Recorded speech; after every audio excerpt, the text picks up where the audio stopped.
I rise today in opposition to House Bill 4320.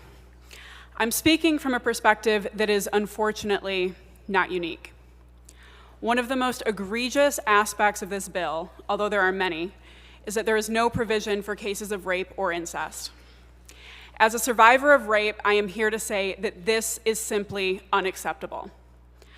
I know that we hear these stories in the news day in and day out, but I wanted to put a face to what can sometimes be an abstract concept for some of my colleagues. Around a decade ago, I was involved in a profoundly abusive relationship with a man who felt that everything I had was his to take, whether I offered it or not. As these relationships often unfold, the abusive nature crept up on me in a way that made me afraid and ashamed to disclose it to the people closest to me. I was being physically and sexually assaulted on a regular basis, but because of the emotional abuse that was also occurring, I was convinced that this was normal. At one point, I had a pregnancy scare. And I know this happens to countless couples, but I really want to explain what that looked like in my situation. I knew that if there were actual consequences to what my abuser was doing, he would take his anger out on me. There could be absolutely no evidence in our apartment that this was a possibility, and because no one knew about the abuse, I was alone. So I purchased a pregnancy test, locked myself in the bathroom of the grocery store, and I waited. Fortunately, the test was negative, and I was not forced to navigate a difficult and dangerous situation, but it could have gone another way.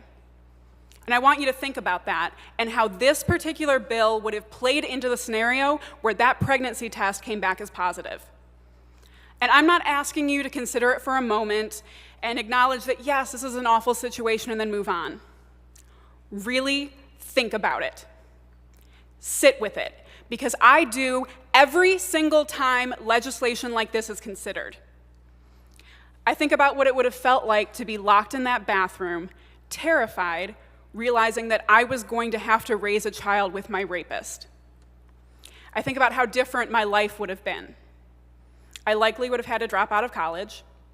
I certainly would not be in this chamber with you today.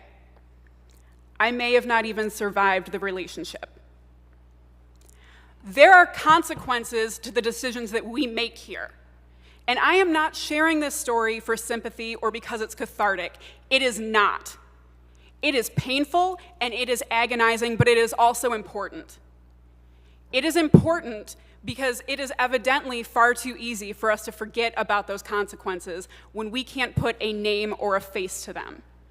So I am here to be that face. And for the sake of that young woman a decade ago in that grocery store bathroom, and for the countless others across this state, I am urging my colleagues to vote against HB 4320.